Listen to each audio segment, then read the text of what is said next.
कमल में पूर्ण परमात्मा परम अक्षर ब्रह्म साधक के गुरु के रूप में मिलता है। त्रिकुटी कमल पर जब हम जाएंगे तो वहां हमारे को कौन मिलेगा? परमेश्वर मिलेंगे। किस रूप में मिलेंगे? सतगुरु रूप में मिलेंगे। जो रूप आज हमें यहाँ दिखाई दे रहा है सतगुरु रामपाल जी परमेश्वर जी का, इसी रूप में परमेश्वर रामपाल जी त्रिकुटी पर हमें मिलेंगे। यहाँ परमेश्वर जी अपने आप को छुपा रहे हैं कि परमात्मा गुरु रूप में मिलेगा, जबकि हम सबको अब अच्छे से पता चल चुका है कि हमारे गुरु स्वयं ही परमेश्वर हैं, स्वयं ही कबीर साहिब हैं। इसलिए यही रूप हमें त्रिकुटी पर मिलेगा। भाई इसमें कहा जा रहा है कि त्रिकुटी कमल में पूर्ण परमात्मा साधक के गुरु के रूप में मिलता है। तो आज भी तो वो परमात्मा हमारे गुरुजी के रूप में हो सकता है। त्रिकुटी पर हमें कैसे पता चलेगा कि हमारे गुरुजी के रूप में कबीर साहिब हैं? क्या वो हमारी आंखों के सामने हमारे गुरुजी के अंदर प्रवेश करेंगे, जिससे हमें पता चलेगा कि हाँ हमारे गुरुजी के अंदर कबीर जी जो है प्रवेश हो गए और ये हमारे गुरुजी नहीं, अब ये परमात्मा है? ऐसा कुछ नहीं पता चलेगा। परमात्मा अपने आप को छुपा रहे हैं। आज वर्तमान में धरती पर भी सतगुरु रामपाल जी परमेश्वर जी स्वयं ही कबीर परमात्मा है और त्रिकुटी पर भी हमें सतगुरु रामपाल जी परमेश्वर जी ही मिलेंगे। यानी यही कबीर परमात्मा यहाँ और यही कबीर परमात्मा त्रिकुटी पर। त्रिकुटी कमल में पूर्ण परमात्मा परम अक्षर ब्रह्म साधक के गुरु के रूप में मिलता है। वह साधक को साथ लेकर धर्मराज के दरबार कार्यालय लेकर जाता है। गुरु रूप में परमेश्वर वकील की तरह कार्य करता है। सदग्रंथ परमात्मा का संविधान है। गीता अध्याय 18 श्लोक 66 में गीता ज्ञानदाता ब्रह्म ने कहा है कि सर्वधर्मान परित्यज्य माम एकम शरणम व्रज अहम तवा सर्व पापे भे मोक्षयामि मा शुच।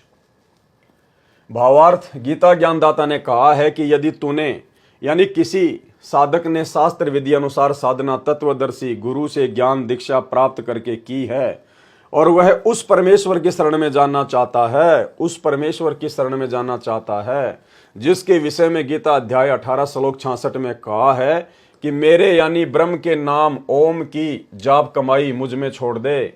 इसके प्रतिफल ब्रह्मलोक प्राप्ति न लेकर ओम नाम जाप की सर्व कमाई छोड़कर तू एकम जिसके समान अन्य कोई दूसरा परमात्मा ना हो अद्वितीय परमेश्वर की शरण में जा, व्रजमानी जा, तब मैं तुझे सर्व ऋणों अर्थात पापों से मुक्त कर दूंगा, तू चिंता न कर। गीता अध्याय 18 श्लोक 66। गुरु रूप में परमेश्वर साधक की ओम नाम की कमाई को धर्मराय के सामने रखकर कहता है कि श्रीमान जी देखें, वेद अर्थात गीता अध्याय 18 श्लोक 66 में लिखा है कि ब्रह्म के ओम नाम की धार्मिक साधना का धन मुझ में छोड़कर उस परम अक्षर ब्रह्म की शरण में जा सकता है। तो यह लीजिए ब्रह्म के ओम नाम जाप की साधना की पूंजी, यज्ञों की पूंजी और इस साधक का लेन देन चूकता का प्रमाण पत्र देने की कृपा करें। तब धर्मराज उस साधक को आगे जानने का पासपोर्ट देता है जो एक ब्रह्मांड में 10वें द्वार से पार कर देता है। गीता अध्याय 17 श्लोक 23 में कहें ओम तत्सत में से ब्रह्म के ओम नाम की साधना का धन तो ब्रह्म को दे दिया, अब बचे 2 मंत्र तत् और सत। अब ब्रह्म क्षर पुरुष के 21 ब्रह्मांडों के क्षेत्र के अंत में एक द्वार और है जो 11वां द्वार कहा जाता है, जिस 11वें द्वार को पार करके अक्षर पुरुष के साथ संख्य ब्रह्मांडों के लोक अर्थात देश में प्रवेश किया जाता है। यह अष्ट कमल दल अर्थात 8वां कमल है। यहां पर अक्षर पुरुष को तत्सांकेतिक मंत्र है, वास्तविक अन्य मंत्र है, उसकी नाम जाप की साधना को वहां छोड़ा जाता है। यह इसके 7 संघ ब्रह्मांडों को पार करने का टोल टैक्स है अर्थात किराया है। यह भंवर गुफा तक जाने के रास्ते को साफ करता है। फिर 12वां द्वार आता है जिसको पार करके परम अक्षर ब्रह्म के लोक में प्रवेश होता है। परमात्मा गुरु रूप में साथ रहता है। परमात्मा गुरु रूप में साथ रहता है। भाई यदि गुरु के अलावा अन्य कोई परमात्मा है तो वो परमात्मा फिर सामने क्यों नहीं आता? वो त्रिकुटी पर भी गुरु के रूप में, त्रिकुटी से जब जीव सतलोक जाएगा तो भी गुरु के रूप में, फिर वो परमात्मा है कौन? सामने क्यों नहीं आता? भाई और बहनों, यहां केवल परमेश्वर अपने आप को छुपाते हैं ताकि ये जीव भक्ति पर लगा रहे, भक्ति कर ले। और वैसे भी हम सतगुरु रामपाल जी परमेश्वर जी के वास्तविक नूरी शरीर को अपनी चरम दृष्टि से नहीं देख सकते, उसके लिए दिव्य दृष्टि की आवश्यकता पड़ती है। इसलिए वो परमात्मा अपने रूप को हल्का करके, अपने तेज पुंज वाले नूरी रूप को हल्का करके एक आम व्यक्ति की भांति हमारे सतगुरुदेव के रूप में धरती पर प्रकट होकर हमें ज्ञान समझाते हैं। परमात्मा गुरु रूप में साथ रहता है। भंवर गुफा में तीसरे नाम अर्थात सत्य का जो वास्तविक मंत्र है, उसके जप की कमाई वहां जमा होती है। तब साधक सत्यलोक शाश्वत स्थान को प्राप्त करता है और गीता अध्याय 15 श्लोक 4 में कहे परमेश्वर के उस परम पद को प्राप्त करता है जहां जाने के पश्चात साधक लौटकर संसार में कभी नहीं आता। उसका जन्म मरण सदा के लिए समाप्त हो जाता है। सतलोक में अमर शरीर अमर जीवन प्राप्त करके नए सिरे से जीवन शुरू करता है। उस अमर लोक में उसका फिर से परिवार बनता है, सदा युवा रहता है, वृद्धावस्था का कष्ट कभी नहीं होता, जिसका वर्णन गीता अध्याय 7 श्लोक 29 में है कि जरा मरण मोक्षाय माम आश्रित यतंती ते ब्रह्म तत्विद कृष्णम अध्यांतम कर्मच अखिलम।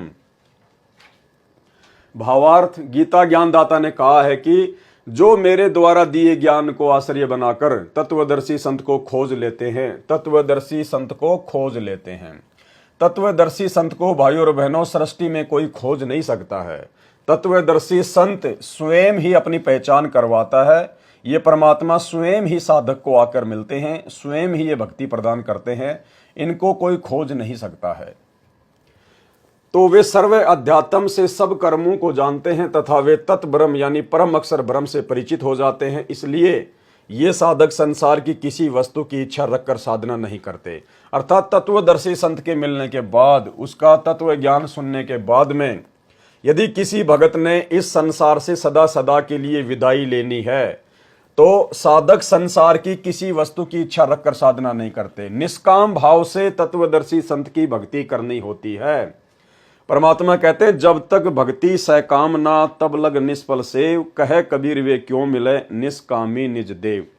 यदि हम अपने मन में किसी भी प्रकार की सांसारिक वस्तु की इच्छा रखकर भक्ति करते हैं तो हमारा मोक्ष नहीं हो पाएगा। सांसारिक इच्छित वस्तु हमें अवश्य प्राप्त हो जाएगी। वे केवल जरा अर्थात वृद्ध अवस्था तथा मरण मृत्यु से छुटकारा पाने के लिए अर्थात पूर्ण मोक्ष प्राप्ति करने के लिए ही साधना करते हैं, भक्ति प्रयत्न करते हैं। जो गुरु बचन पे डट गे, कट गे फंद 84 के, कट गे फंद 84 के, कट गे फंद 84 के।